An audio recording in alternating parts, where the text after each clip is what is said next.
koncu srečanja v Domžalah je z nami naš trener Dušan Kosič. Dušan, čestitke, zmaga s 5-3, kako ste vi videli tehle 90 minut? Dobra, zanimiva tekma do konca naših odličnih 60 minut.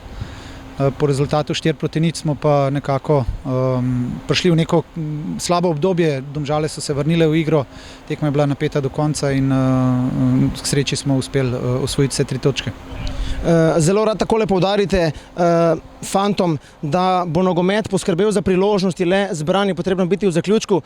In točno to so danes fantje naredili, ko smo vsi ustvarili priložnosti, smo prišli do zadetka v tistih prvih 60 minutah in do vodstva 4-0. Smo in to smo zelo dobro delali, bili smo agresivni, bili smo kompaktni, bili smo gibljivi. Seveda smo pa tudi drug obraz kasneje pokazali, dovolili Domžalam, da so se vrnili, ampak evo, bomo pomembna zmaga za samozavest, za to, da tudi sami pri sebi spoznamo, da smo sposobni biti disciplinirani, organizirani, to, kar je Celje že krasilo in seveda vse tekme bojo zahtevne, tudi naslednje, tako da pomembna zmaga, vendar nič več kot to.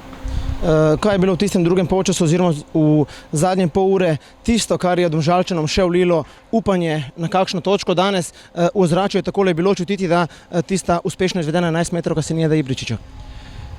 Mi smo sami začeli malo lahkomiselno igrati, okoli 60 minute neke žoge zgubljati na svoji polovici, take ležerne in tekma se hitro obrne. Če nisi do konca skoncentriran, se nasprotnik dvigne in danes je bil pravi primer tega, da ti tudi po rezultatu 4-0, da smo si dovolili to, pač to je nogomet, za gledalce je to dobro, za nas malo manj, da uspemo zapraviti tako prednost. Na koncu tudi Domžale so tam neko kvaliteto pokazale. Obe ekipe sta bile nekako pod imperativom rezultata, tudi mi smo uspeli zmagati, gremo dalje. Dušan, čestitke za zmago, hvala in srečno.